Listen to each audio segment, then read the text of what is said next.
Здравствуйте, дорогие друзья! Я рада вас приветствовать на моем канале. Сегодня в данном видео я делаю всемирно известный, незабываемо вкусный ореховый торт Джотто. Торт со вкусом знаменитых всемирно известных конфет Джотто. Готовить его будем из простых и доступных продуктов, без использования сливок. У меня на канале есть уже один рецепт торта Джотто, но с использованием творожно-сливочного сыра, сливок. Здесь же мы будем готовить с роскошным хрустящим слоем этот торт с незабываемо вкусным и нежным ореховым бисквитом. Итак, сначала приготовим корж. Здесь у меня 4 яйца среднего размера комнатной температуры, щепотку соли, туда добавляю 16 грамм ванильного сахара, все это взбиваю до состояния пены и добавляю туда сейчас 160 грамм сахара и взбиваю примерно 3 минуты. Вот такая пышная побелевшая масса получилась. Добавляю туда 160 грамм растопленного сливочного масла, конечно же ни в коем случае не горячего, комнатной температуры.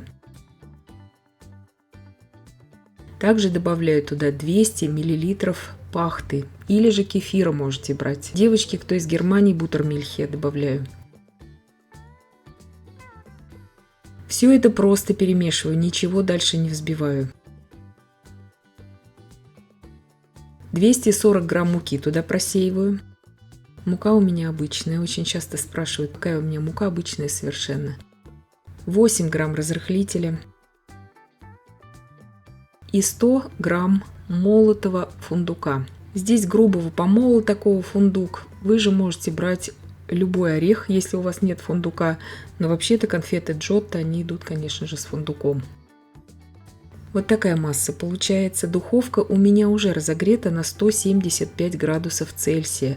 Форма здесь у меня прямоугольная, 28 на 18 сантиметров. Также вы можете брать круглую форму 24 сантиметра в диаметре. Выпекать буду на режиме вверх-вниз без конвекции в заранее разогретой духовке на среднем уровне примерно 35 минут. Это в моей духовке. Вы же смотрите по вашей духовке. Дверцу духовки во время выпечки, конечно же, не открываем. Убираю выпекаться. Итак, корж у меня испекся, проверяю его деревянной шпажкой, даю коржу полностью остыть и готовлю заварную основу для крема. 350 мл молока доводим до кипения. Здесь у меня 100 грамм сахара, 8 грамм ванильного сахара добавляем туда, 35 грамм кукурузного крахмала. Все это перемешиваем. 150 мл холодного молока, 2 яйца среднего размера, весом без скорлупы яйца и на бисквит, и на крем примерно по 50 грамм.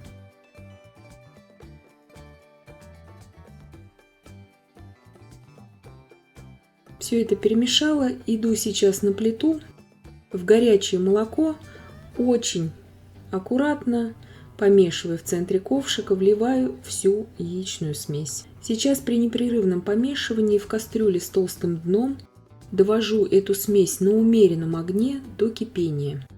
Как только пойдут вот такие характерные первые пузыри, провариваю примерно еще 20 секунд и снимаю с огня. Переливаю сейчас в ту емкость, где она у меня будет остывать, эта смесь. Ей нужно дать остыть до комнатной температуры. Итак, корж у меня полностью остыл в форме. Извлекаю его теперь аккуратно из формы и нарезаю его сейчас на 3 коржа. Если вы новичок, вам следует тогда брать порцию бисквита этого побольше. Допустим, на 6 яиц его выпекать, потому что коржи получаются достаточно тонкими. Я считаю, что толще их здесь делать нет смысла, потому что тогда заглушаться будет уже вкус самого торта, крема, вот этой начинки ореховой. Поэтому я останавливаюсь вот на таких пропорциях. Я разрезаю на 3 коржа. Коржи нежнейшие получаются вот по этому рецепту, настолько влажные, их можно просто есть как самостоятельный десерт. Шапочку снимаю с него тоже, ни в коем случае ее никуда не выбрасываю, она нам сейчас пригодится для обсыпки боковины торта. И сейчас я уже приготовлю хрустящий слой для этого торта. 250 грамм размягченного сливочного масла взбиваю пару минут. Туда же я добавляю 250 грамм нутеллы, либо же другой ореховой шоколадной пасты, которая есть у вас в наличии. Сейчас аналогов нутеллы огромное количество продается. Все это я просто взбиваю еще секунд 20. Больше взбивать ничего не нужно. Если у вас нутелла такая застывшая, немножко прогреть ее можно в микроволновке, либо же на водяной бане. Вот такая вот масса у меня получится. Дальше ничего не взбиваю. Это все будет прекрасно держать хрустящий слой. Здесь у меня упаковка конфет Джотто. Вы можете брать аналоги этих конфет. Мне в начинку понадобится 18 штук, а 18 я возьму для украшения этого тортика. Сейчас я их просто нарезаю вот так крупно, нарезаю ножом, буквально на 3 части каждую конфетку буду нарезать. То есть мельчить совершенно это не нужно. Она должна, эта крошка, чувствоваться во вкусе потом. Можете, как я уже сказала, другие более бюджетные аналоги брать конфет. Это все на ваше усмотрение. Здесь у меня вот такие вот вафли с молочным шоколадом. 125 грамм. У меня тоже покупные. Они как бы такой хрустящий слой тоже собой прекрасно заменяют в торт. Сейчас они везде продаются. Нужно просто выбрать очень хорошего качества. На моем канале, конечно же, есть подробное видео, как выпечь самим хрустящий слой, вот этот Royal Tin. Если вы хотите, ссылку я вам оставлю, конечно же, в описании к данному видео. Можно самим испечь. Добавляю сейчас туда 100 грамм обжаренного рубленого фундука. И всю эту сухую смесь я добавляю к маслу с нутеллой. Все это просто перемешиваю. Вот эта взбитая кремовая масса масла с нутеллой очень хорошо будет изолировать вот этот хрустящий слой, и он оставаться будет на протяжении многих суток хрустящим в торте. И завершаем приготовление крема. Здесь 150 грамм размягченного сливочного масла и 120 грамм шоколадно-ореховой пасты нутелла, либо же можно брать ее аналоги.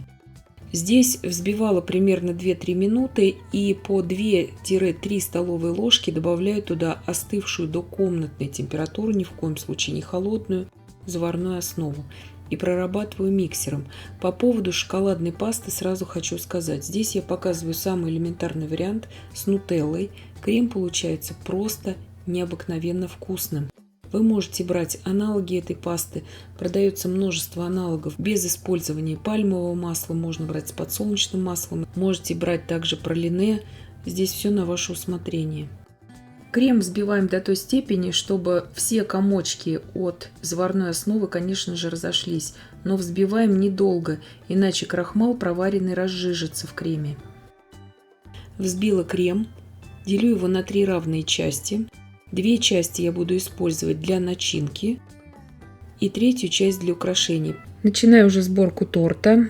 Нижний корж я использую тот, который был у меня верхним при выпекании, чтобы красивее все это смотрелось в разрезе. Для пропитки мне здесь понадобится буквально 100 мл молока для всех коржей. В принципе, их можно и даже и не пропитывать, но я пропитываю на всякий случай здесь в видео. Половину вот этой хрустящей прослойки я выложила на нижний корж. Распределять его удобнее всего вилкой. Вообще все эти хрустящие коржи всегда, как ни странно, очень хорошо распределяются именно вилкой, потому что именно каждый кусочек мы можем быстро расшевелить тогда. Сейчас 1 часть, как я уже сказала, крема я выкладываю на нижний корж. На 3 части я поделила весь крем, вот этот пудинговый. Накрываю 2-м коржом. Очень удобно вот так с мягкой доски или вообще с какой-то доски кухонной выкладывать всегда эти коржи. Такие нежные, я имею в виду коржи. Также его пропитываю, этот корж. И повторяю все то же самое. Сразу вам говорю, если вы смущаетесь нутеллой, вы можете брать пралинуаз, вы можете купить его, этот пралинуаз, можете сами его приготовить. В интернете есть огромное количество информации, как готовится пралинуаз. Все на ваше усмотрение. 2-й корж собираю таким же образом.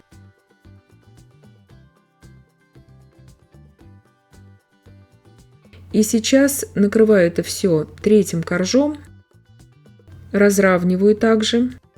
Пропитываю обязательно 3-й корж. Он у нас был дном при выпекании. Благодаря этому будет у нас тортик ровным уже сверху. И убираю сейчас этот торт в холодильник часа на 3. Итак, торт у меня хорошо охладился. Шапочку от бисквита я измельчила вот в такую крошку. 3-ю оставшуюся часть крема я на 1,5 часа оставила в холодильник.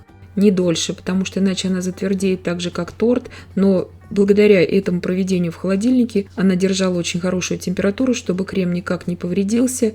Я наношу эту 3-ю часть крема частично на торт, то есть наверх и на боковины торта. Сразу же посыпала все это крошкой и остатками крема украшаю торт сверху. Вот такие прекрасные у меня получаются розеточки. Насадка у меня здесь кондитерская 1Е. Очень удобно ей работать. Сразу получаются вот такие фигурные у меня розеточки. И украшаю оставшимися конфетами Giotto. 18 штук у меня здесь как раз. Если кто не пробовал никогда таких конфет, это чем-то напоминают они конфеты Рафаэлло, только тот с кокосом вид конфет, а этот с фундуком. Также там есть вафелька, также крем внутри. И вместо кокоса фундук. Элементарно, наверное, уже проще не объяснишь. Но надеюсь, что это понятно. То есть, кто не может купить конфеты Giotto, найдите аналог вот таких конфет с вафелькой внутри. Посыпаю верх тортика также фундуком обжаренным. И, в принципе, торт у меня уже готов, можно нарезать. Нарезается он превосходно горячим сухим ножом. Нарезается он хорошо, несмотря на такой хрустящий слой. То есть хрустящий слой остается хрустящим в этом торте. Крем нежнейший, вот этот заварной, который мы готовили. Бисквиты нежнейшие здесь просто. Вот такой прекрасный разрез у него получается, несмотря на его хрустящий слой такой обильный. Также он превосходно нарезается на порционные пирожные. Торт получается очень таким насыщенным во вкусе, то есть большую порцию такого торта уже, наверное, и не съешь, особенно после плотного застолья. То есть торт зимний такой, очень насыщенный, ореховый, но очень-очень вкусный торт, роскошный, я бы сказала, по вкусу торт. Вот так он прекрасно надламывается вилкой, все коржи прослеживаются, хрустящий слой прослеживается, очень красивый торт получается. И я надеюсь, что видео было полезным и познавательным. Подписывайтесь на мой канал, ставьте лайки, пишите комментарии. Я всем желаю больших успехов и до встречи в новых видео.